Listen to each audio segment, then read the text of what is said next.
আসসালামু আলাইকুম। শুরু করছি রমজান স্পেশাল বিশেষ অনুষ্ঠান। রমজান স্পেশাল বিশেষ অনুষ্ঠানের আজকের বিষয় রোজা কাদের জন্য এবং কাদের জন্য নয়। আর এ বিষয়ে আলোচনা করার জন্য আমাদের সঙ্গে উপস্থিত আছেন বিশিষ্ট শিক্ষক এবং সমাজকর্মী মাওলানা আবু সিদ্দিক খান। আপনাকে স্বাগত জানাচ্ছি আমাদের স্টুডিওতে এবং সালাম জানাচ্ছি। আসসালামু আলাইকুম। ওয়ালাইকুম আসসালাম ওয়া রাহমাতুল্লাহি ওয়া বারাকাতুহু। আপনাকেও স্বাগত জানাচ্ছি এবং এই টিভি চ্যানেলের কর্তৃপক্ষদেরকেও ধন্যবাদ জানাচ্ছি। আমরা প্রথমেই একটু জেনে নিই যে এই যে রমজান মাসে আমরা রোজা করি, এটা কাদের জন্য ফরজ বা কাদের জন্য আবশ্যিক? বিষয়টা হচ্ছে রমজান মাস, পবিত্র মাহে রমজান মাস, আরবি বছরের সবথেকে সেরা বা সর্বশ্রেষ্ঠ মাস হচ্ছে রমজান। এই রমজান শব্দটি ফার্সি, এর আরেকটি শব্দ আছে সওমুন, মানে রোজা। এই সওমুন হলো আরবি শব্দ, এর মানে হচ্ছে বিরত থাকা, আত্মসংযম করা এবং কঠিন সাধনা করা। মানে সেখান থেকে কি সিয়াম? সেখান থেকেই সিয়ামের উৎপত্তি। সিয়াম শব্দটি আরবি,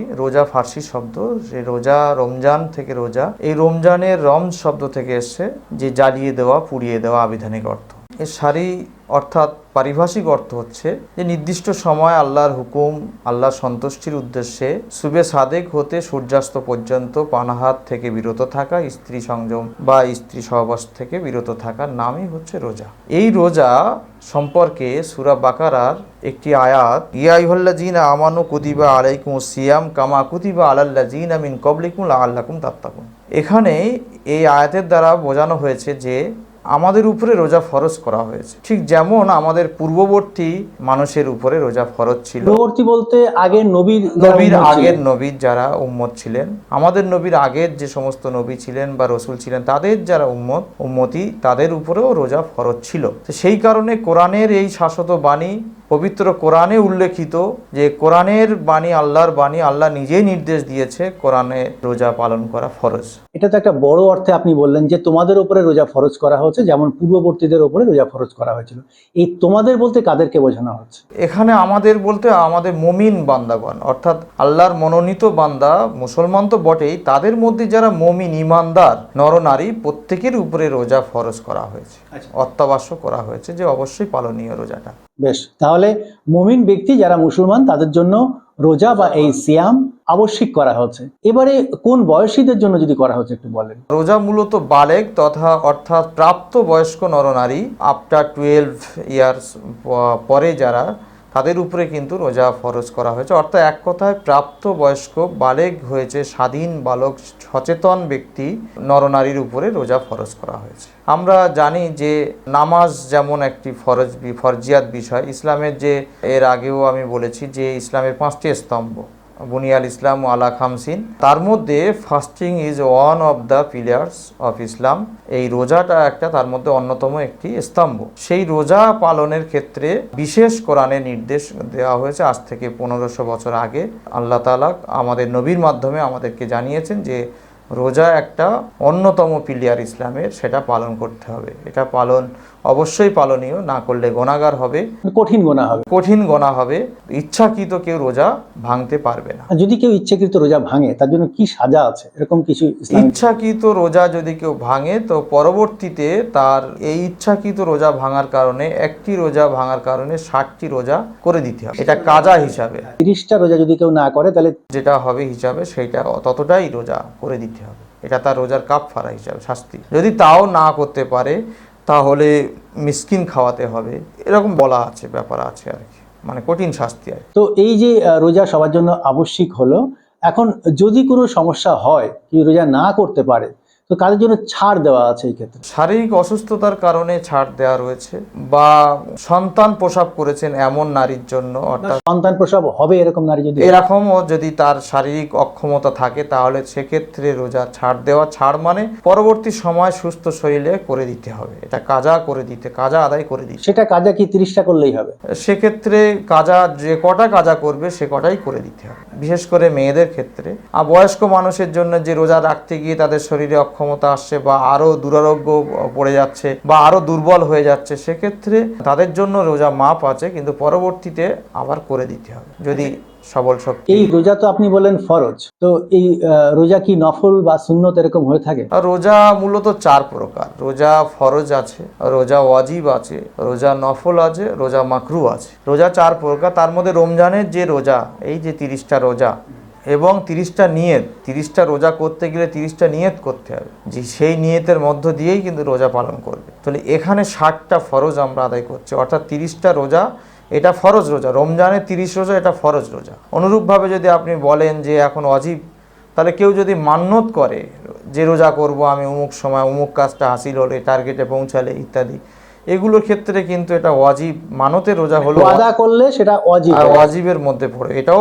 পূরণ করতে হবে, এটাও অবশ্যই কেউ না করলে এটাও গুনাহগার হতে হবে। সেটা কি আলাদা করে করতে হবে না না, সেটা অন্য কোনো সময়, এই মাসে না, বাকি 11 মাসের মধ্যে যে সময় রোজা করা হারাম বা মাকরু, এগুলো দেখে শুনে রোজাটা করতে। বলেন যে এই 11 মাসের মধ্যে রোজা করা হারাম বা মাকরুহ, মানে কখন নিষেধ নিষেধ রোজা করা? বছরের 5টা দিন তো রোজা করা মকরু তাহারিমি অর্থাৎ হারাম, সেটা হচ্ছে 2 ঈদ, ঈদুল ফিতর আর ঈদুল আজহা। আর ঈদুল আজহা তথা কুরবানি ঈদের দিন প্লাস পরের 3 দিন, এই মোট 5 দিন বছরে রোজা রাখা হারাম।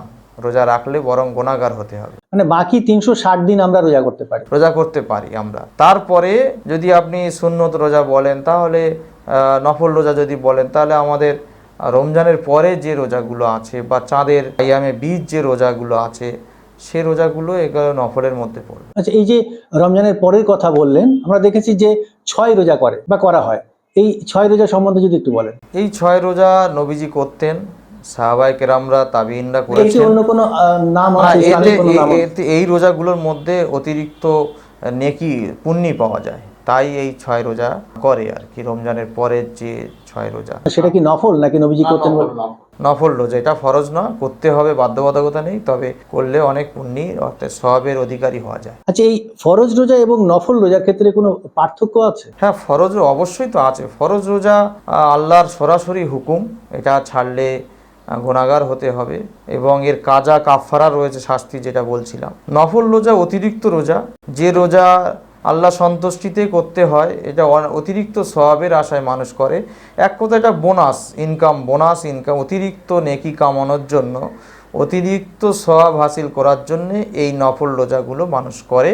তবে রমজান মাসে কখনো নফল রোজা হবে না, বাকি 11 মাসে হবে, কিন্তু সেক্ষেত্রে আমাদের এই 5টা দিন দেখে শুনে নফল রোজা করতে হবে, যে 5টা দিনের কথা আমি বললাম। না, আমি পার্থক্য বলছি, ধরুন রমজান মাসে আমরা সেহরি করছি, ইফতার করছি, তারাবি পড়ছি, এরকম নফল রোজার মধ্যে কি কি পার্থক্য আছে? নফল রোজাও সেই সেম, এই তারাবিটা নেই, কিন্তু সেহেরি আছে, এটা সুন্নাত, ইফতার আছে, এটাও সুন্নাত। এই রোজার সিস্টেমেই রোজা করতে হবে, কিন্তু শুধু তারাবিটা নেই। নফল রোজার ক্ষেত্রে তারাবিটা ব্যতীত। আর ধরুন নফল রোজা কেউ রাখছেন, এরকম কি হঠাৎ করে সেটাকে ভেঙে দিতে পারেন মাঝখানে? হ্যাঁ, নফল রোজা ভাঙতে পারে, আজকের একটা করলো, আবার 2 দিন পরে করতে পারে, 3 দিন পরে করতে পারে, মাসের মধ্যে করে দিতে পারে, মাসের বাইরেও করতে পারে, যে কটা তার ইচ্ছা শরীর পারমিট করবে, মনের ইচ্ছা আশা আকাঙ্ক্ষা রয়েছে যে আমি 6টা করব, 10টা করব। নফল রোজা কখন লিমিটেশন নেই বা পরপর করতে হবে এরকম কোনো নেই, একদিন বাদ একদিন, 2 দিন 4 দিন পরে আবার একটা করলো।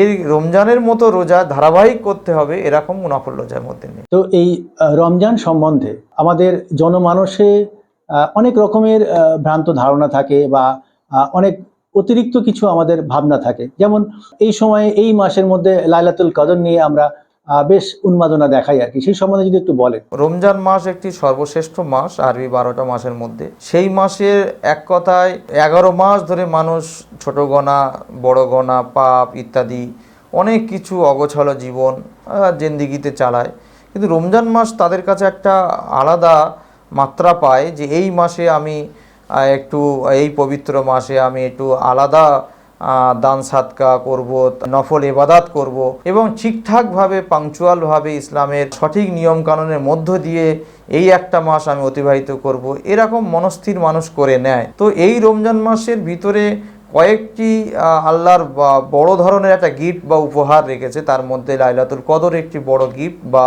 বড় উপহার।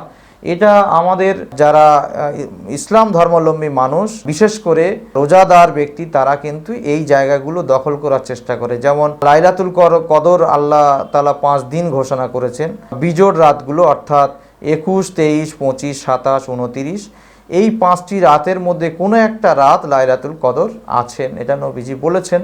তো সেই কারণে মানুষ 21, 23, 25, 27, 29 এই 5টি রাত বিশেষভাবে লাইলাতুল কদর পাওয়ার জন্যে মানুষ আগ্রহী হয় এবং তারাবি সহ এক্সট্রা ইবাদাত তেলাওয়াত, কখনো কোরআন তেলাওয়াত করেন, কখনো তসবি তাহলিল করেন, কখনো দরুদ পাঠ করেন, কখনো কবর জিয়ারাত করেন, যার মধ্য দিয়ে রাতটা উদযাপন করে এবং সেখানে পুরোটাই একটা নফলের কাজ ওর ভিতরে থাকে, যার ফলে আল্লাহ তাআলার প্রেরিত ফেরেশতারা তারাও সাক্ষী প্রদান করে যে আজকে রাত, এই মহামান্বিত রাতের মর্যাদা ফজিলতকে ধরে রাখার জন্য আপনার বান্দারে এই কাজ করছে। তবে এই লাইলাতুল কদরের একটি বিশেষ দিক হলো যে ৮৩,০০০ প্রায় ৬ মাস অর্থাৎ ১,০০০ মাসের সাথে তুলনা করা আছে এই রাতটাকে, এবাদতটাকে। তো এই রাত যার ভাগ্যে নসিবে হবে সে এতটা বছরের নেকি তার আমলনামায় বা সমতুল সে পাবে, সৌভাগ্যবান হবে। এ ভাগ্য রজনীয় বলে অনেকে।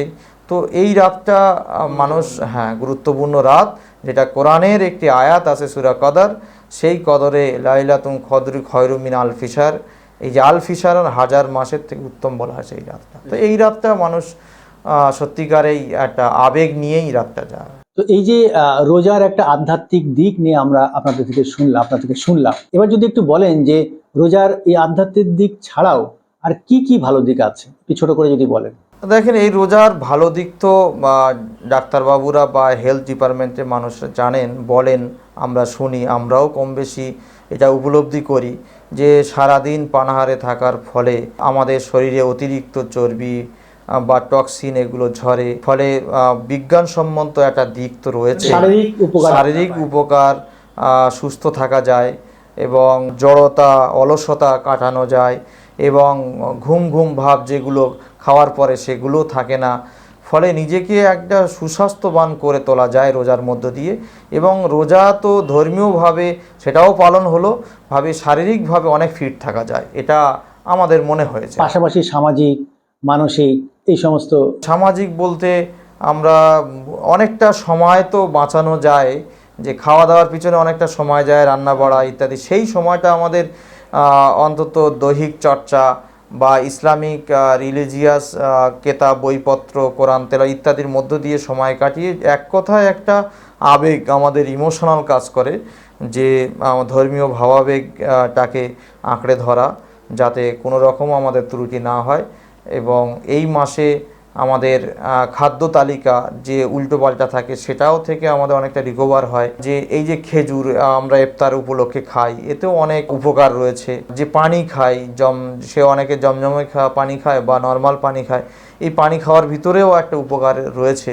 তো রমজান মাসে এক কথায় শরীরকে ফিট রাখা, সার্বিকভাবে একটা মানে ভালোময় রাখার জন্য একটা, হ্যাঁ, সার্বিকভাবেই আমাদের রোজাটা সত্যিকারেই সবার পক্ষেই উপকার দেয়। সে সার্বিকভাবেও দেয়, ধর্মীয়ভাবেও দেয়, আমরা দৈহিকভাবেও এর অনেক উপকার পাই। বা রোজা রাখার ফলে যে কঠিন রোগগ্রস্ত হয়েছে এরকম তো পাওয়া যায় না, বরং অনেক রোগ, ভিতরের রোগ, সেটা নিরাময় হয় এই রোজা রাখার জন্য।